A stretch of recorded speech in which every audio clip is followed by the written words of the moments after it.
नमस्कार दोस्तों, स्वागत है आपका फाइनेंशियल अकाउंटिंग एकेडमी पर। जैसे कि आप सब जानते हैं, कल जेकेएसएसबी ने अपनी ऑफिशियल वेबसाइट पे अकाउंटिंग असिस्टेंट का सिलेबस डाल दिया था। अगर हम सिलेबस के एनालिसिस की बात करें, इसमें टोटल 6 पार्ट हैं, जिसमें 3 मेजर पार्ट हैं। General knowledge with special reference to Jammu Kashmir, इसका 30% वेटेज है। नॉलेज ऑफ कंप्यूटर एप्लीकेशंस, इसका भी 30% वेटेज है। अकाउंटेंसी एंड बुक कीपिंग, इसका भी 30% वेटेज है। अगर हम बात करें, पेपर 120 नंबर का होगा, जिसके लिए 2 घंटे का टाइम होगा, और सारा का सारा पेपर ऑब्जेक्टिव टाइप का होगा। और टोटल मार्क्स मैंने पहले ही बता दिया आपको, 120 होंगे। इसमें सीरियल नंबर 1 जनरल नॉलेज और 4 और 5 नॉलेज ऑफ कंप्यूटर एप्लीकेशन और अकाउंटेंसी एंड बुक कीपिंग, अगर हम तीनों को टोटल कर दें, ये 90 बनता है। बड़ी ही सरल भाषा में कहूं तो 75% हिस्सा पेपर का इन्हीं 3 पार्ट्स में से आएगा। मैं आज आप लोगों के साथ serial number 5 accountancy and book keeping discuss करूंगा। मैं ये पार्ट सबसे पहले इसलिए डिस्कस कर रहा हूं क्योंकि बहुत सारे बच्चे जो बीएससी, बीए, बीटेक या किसी भी ग्रेजुएशन डिग्री के हैं, बीबीए और बीकॉम को छोड़ के कोई भी बच्चा कॉमर्स या अकाउंट्स नहीं पढ़ा है। तो इसलिए सबसे पहले अकाउंटेंसी और बुक कीपिंग पढ़ाएंगे। इसके साथ मैं एक और बात कहना चाहता हूं। जैसे कि आप सब जानते हैं, आज जेकेएसएसबी ने वो सिलेबस अपनी वेबसाइट से हटा लिया है।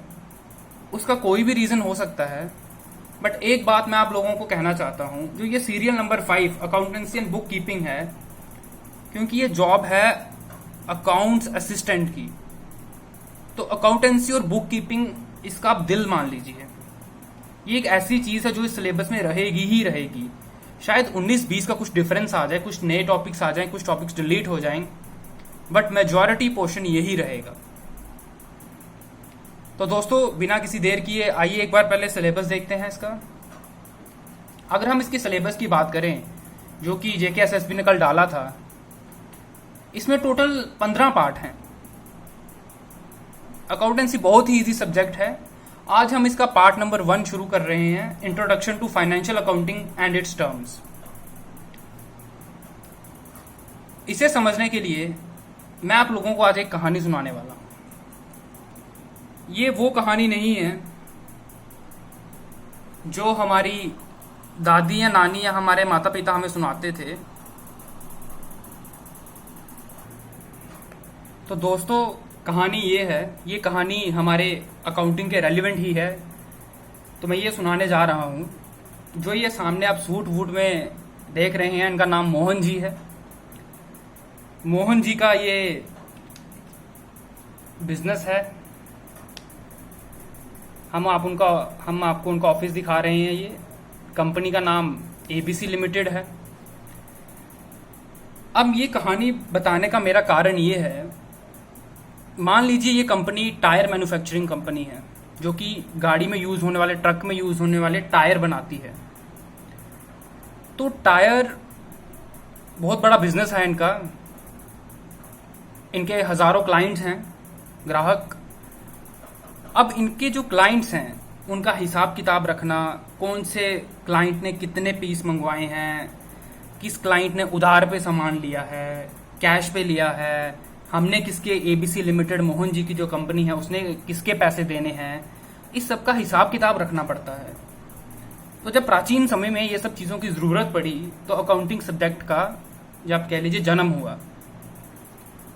तो अकाउंटिंग बहुत ही सिंपल सब्जेक्ट है, मैंने आपको पहले भी कहा। तो एबीसी लिमिटेड मोहन जी की कंपनी है। मोहन जी अच्छे खासे अमीर आदमी हैं, नौकर शोकर वाले लोग हैं। तो उन्होंने अपनी कंपनी को चलाने के लिए 2-4 क्लर्क भी रखे हैं। आप तो जानते ही हैं क्लर्क क्या होते हैं। तो इस क्लर्क की बात को मैं आगे लेके चलता हूं। जब एबीसी लिमिटेड कंपनी अपने जो भी काम, जो का हिसाब किताब जो उनके क्लर्क रखते हैं बेसिक लेवल पे, उसे हम अकाउंटिंग की भाषा में बुक कीपिंग कहते हैं। दोस्तों, बुक कीपिंग एक ऐसा कंसेप्ट है, आप ऐसा प्रोसेस कह लीजिए, मान लीजिए मेरी जो मोहन जी की जो कंपनी है एबीसी लिमिटेड, इसमें जो भी लोग टायर खरीद रहे हैं, जिन्होंने इनका पैसा देना है, इन्होंने किसी से ले लिया है पैसा, वो सब रिकॉर्ड जो इनका मोहन जी की कंपनी एबीसी लिमिटेड में जो भी क्लर्क होंगे वो सब उसको लिखते होंगे। तो उसी सब की लिखित पढ़त को हम बुक कीपिंग कहते हैं। बहुत ही सरल भाषा में बता रहा हूं। इसके साथ साथ जो एबीसी लिमिटेड है, इसमें एक तो क्लर्क होगा ही होगा। क्लर्क का काम क्या होता है? जो बेसिक प्राइमरी चीजें नोट करता है अपनी बुक्स में। और बुक्स ये दूसरी वाली बुक्स नहीं है जो हम लोग किताबें पढ़ते हैं। जब हम इस सेशन को आगे बढ़ाते जाएंगे तो मैं आपको बताऊंगा कि अकाउंटिंग में, अकाउंटेंसी में बहुत विभिन्न प्रकार की किताबें होती हैं। Different types of books are there in accounts. तो book keeping and accounting. Book keeping जो कि एक प्राइमरी स्टेज है, जिसमें जो ऑफिस का मोहन जी का एबीसी लिमिटेड का जो क्लर्क होगा वो अपना एक रिकॉर्ड रखेगा कि बिजनेस में क्या क्या ट्रांजैक्शंस हो रही हैं। ट्रांजैक्शंस बोले तो यहाँ लेन देन, कि क्या लेन देन हो रहा है मेरे बिजनेस में। प्राइमरी स्टेज होती है ये कोई भी एक नॉर्मल इंसान कर सकता है, जो जिसे थोड़ा बहुत नॉलेज हो क्लर्क का, वो ये लोग कर सकते हैं। ये बुक कीपिंग की एक सरल भाषा में मीनिंग है इसका। Book keeping is the systematic record of financial transactions eight primary stage. यानी कि एक सिस्टम में किससे पैसा लेना है उसका अलग बुक होगा, किसको देना है उसका अलग बुक या अकाउंट होगा। ये सब बुक कीपिंग में, मतलब बुक कीपिंग में होता नहीं, ये बिल्कुल प्राइमरी स्टेज होती है कि जो उनका रॉ डाटा होता है वो बुक कीपिंग में होता है। दोस्तों बात करें अकाउंटिंग की, जो अकाउंटेंट होता है, अकाउंटिंग में हम सिर्फ रिकॉर्ड नहीं रखते। जो बुक कीपिंग का रिकॉर्ड जो क्लर्क रखता है वो अकाउंटिंग में अकाउंटेंट यूज करता है। फिर से, जो बुक कीपिंग में क्लर्क रिकॉर्ड रखता है वो एक बेस होता है अकाउंटेंट के लिए अकाउंटिंग करने के लिए। जैसे कि आप सब जानते हैं, अगर हम कोई प्राइवेट बिजनेस कर रहे हो इंडिया में खासकर, तो हमारे यहाँ एक सीए, आप सबने सुना ही होगा, चार्टर्ड अकाउंटेंट। हर बिजनेस का एक सीए होता है जिसे वह अपनी बुक्स ऑफ अकाउंट्स देते हैं। हर साल के अंत में वह बताता है कि बिजनेस प्रॉफिट में है या लॉस में है। तो वो सब अकाउंटेंट का काम होता है। आई होप आपको मतलब डिफरेंस समझ आ रहा होगा। बुक कीपिंग क्या है? बिल्कुल एक प्राइमरी चीज है जो एक क्लर्क एक ऑफिस में, जैसे कि मोहन जी की एबीसी लिमिटेड में जो वहां के क्लर्क होंगे वो वहां परफॉर्म करते होंगे। बट अकाउंटिंग क्या है? जो मोहन जी का कोई भी चार्टर्ड अकाउंटेंट है, मान लीजिए कोई एबीसी लिमिटेड कोई फर्म है, वो जो उनकी सीए जो उनका काम करती है, वो बुक्स ऑफ अकाउंट जो उनके क्लर्क बनाते हैं वो उसके बाद उस फर्म में जाती होंगी, जिसके बाद वह उनके फाइनल अकाउंट्स, ये जो मैं आपको शब्द यूज कर रहा हूँ, वर्ड, ये आपको जैसे जैसे हम लोग लेसन्स कंटिन्यू करेंगे आप सबको समझ आता जाएगा। तो अकाउंटिंग एक सेकेंडरी स्टेज है। जैसे कि अब आप सब जानते हैं कि हमारा पेपर एमसीक्यू टाइप है, तो बुक कीपिंग क्या है, तो इसलिए मैंने इसको ब्लू कलर में इसको हाईलाइट किया है कि बुक कीपिंग एक प्राइमरी स्टेज है, बल्कि अकाउंटिंग एक सेकेंडरी स्टेज है। अकाउंटिंग में बेसिकली हम लोग जो भी हमारे फाइनेंशियल स्टेटमेंट्स होते हैं, अब फाइनेंशियल स्टेटमेंट्स भी 3 टाइप के होते हैं, ये हम बाद में डिस्कस करेंगे, जिसमें हम उनकी इंटरप्रिटेशन करते हैं कि हमारा प्रॉफिट लास्ट ईयर से कितना बढ़ा या घटा, कौन सी चीज कैसे बढ़ रही है। तो ये सब कुछ अकाउंटिंग में आता है।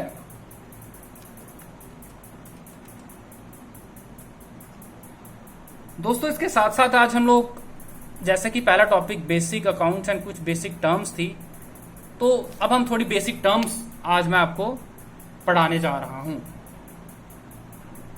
तो हम लोग कुछ बेसिक टर्म्स अभी डिस्कस करेंगे। पहली जो बेसिक टर्म है वो होती है ओनर या प्रोप्राइटर। अब जैसे मोहन जी की जो एबीसी लिमिटेड है, अब इसका ओनर कौन है? मोहन जी। जो भी पर्सन बिजनेस में जो पैसा लगाता है उसे हम कहते हैं ओनर, और बिजनेस की लैंग्वेज हम उसे कहते हैं प्रोप्राइटर। बिजनेस की लैंग्वेज का मतलब है, अकाउंट्स की भाषा में हम उसे प्रोप्राइटर कहते हैं। दूसरा पॉइंट है कैपिटल। अब मोहन जी ने जो भी पैसा बिजनेस में लगाया है, जो भी पैसा उन्होंने अपनी एबीसी लिमिटेड में लगाया था, उस पैसे को हम अकाउंट्स की भाषा में कैपिटल कहते हैं। जो भी पैसा उन्होंने अपने बिजनेस एबीसी लिमिटेड जो टायर्स का बिजनेस है उसमें लगाया उसे हम कैपिटल कहते हैं। तीसरी चीज आती है ड्राइंग्स। इससे बच्चे बहुत ज्यादा कंफ्यूज हो जाते हैं, जो खासकर नॉन कॉमर्स के बच्चे हैं। ड्राइंग्स ये वो वाली ड्राइंग नहीं है जो हम किसी का स्केच या कुछ बनाते हैं। ये ड्राइंग्स वो हैं, मान लीजिए मोहन जी ने बिजनेस से सपोज 10,000 रुपए ले लिए और उस 10,000 का उन्होंने अपने घर पे कोई काम करवा लिया। मान लीजिए उन्होंने अपने बच्चे के लिए कोई स्टडी टेबल ले लिया। 10,000 में एक चेयर ले ली, बड़ी हाई फाई चेयर जो बिल्कुल बच्चे कंफर्टेबल होके बैठे, टेबल ले लिया, उसके साथ साथ रूम की लाइट शाइट ऐसे एडजस्ट करवा दी कि बच्चा अच्छे से पढ़े उनका। बट जैसे ही उन्होंने ये पैसा लिया, ये पैसा बिजनेस का था। और जो भी कोई जैसे ओनर या प्रोप्राइटर बिजनेस का पैसा अपने पर्सनल यूज के लिए करे, पर्सनल यूज ये सबसे बड़ा वर्ड है यहाँ पे, उसे हम ड्राइंग्स कहते हैं। फिर एक बार फिर से, जैसे मोहन जी को रहने दिया, ऐसे ही सरल भाषा में समझिए। जब भी कोई प्रोप्राइटर या ओनर बिजनेस का पैसा अपने पर्सनल यूज के लिए यूज कर लेता है, उसे हम ड्राइंग्स कहते हैं। अब फोर्थ जो पॉइंट है वो है डेटर। अब ये डेप्टर नहीं होता, ये डेटर होता है। बड़े सारे लोग इसको डेप्टर बोलते हैं, ये डेटर होता है। डेटर क्या होता है? मान लीजिए मोहन जी की कंपनी एबीसी लिमिटेड ने उनके किसी ग्राहक एक्स पर्सन को कोई सामान उधार पे दे दिया। आप तो जानते ही हैं कि बिजनेस में उधार तो चलता ही है। जो उनके क्लाइंट्स होते हैं उनके साथ, कंज्यूमर के साथ उधार तो करना ही पड़ता है। जो भी पैसा मोहन जी ने, जो सामान उन्होंने उधार पे दे दिया है किसी एक्स पर्सन को, वो मोहन जी का डेटर हो गया। मतलब कि उन्होंने मोहन जी के पैसे देने हैं।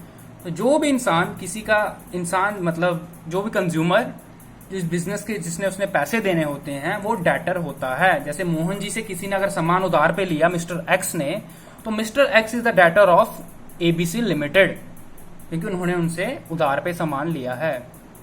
Know the last point is creditor. Creditor debtor से बिल्कुल उल्टा होता है। मान लीजिए मोहन जी ने किसी अपने सप्लायर से सामान उधार पे ले लिया है, कि जैसे वो मान लीजिए वो सीट टायर्स खरीदते हैं, सीट कंपनी है जो, तो सीट से उन्होंने उधार पे सामान ले लिया कुछ टाइम के लिए, तो वो सीट के क्रेडिटर हो गए। उन्होंने सीट का पैसा देना है। अगर हमने किसी से पैसा लेना है तो वो डेटर है, अगर हमने किसी का पैसा देना है तो वो क्रेडिटर है। आई होप आप सब लोगों को जो मैंने आज छोटा सा ये स्टार्ट किया आप सबको समझ आया होगा। ये मैंने बिल्कुल बेसिक वीडियो बनाई है आप लोगों के लिए, आपका रिस्पांस जानने के लिए। आप प्लीज कमेंट बॉक्स में कमेंट करें आपको कैसा लगा, दोस्तों के साथ शेयर करें, और अगर आपको अच्छा लगता है तो कमेंट करके बताएं, मैं इसको आगे ब्रीफ में कंटिन्यू करूंगा। और जो भी ये मैंने टर्म समझाई हैं, घबराइएगा मत, मैं ये बिल्कुल पूरे नोट्स आपको दूंगा। With the passage of time में सब कुछ अपलोड करते जाऊंगा। वीडियो को जरूर देखिएगा, शेयर कीजिएगा, घर पे रहिए, सुरक्षित रहें। जय हिंद।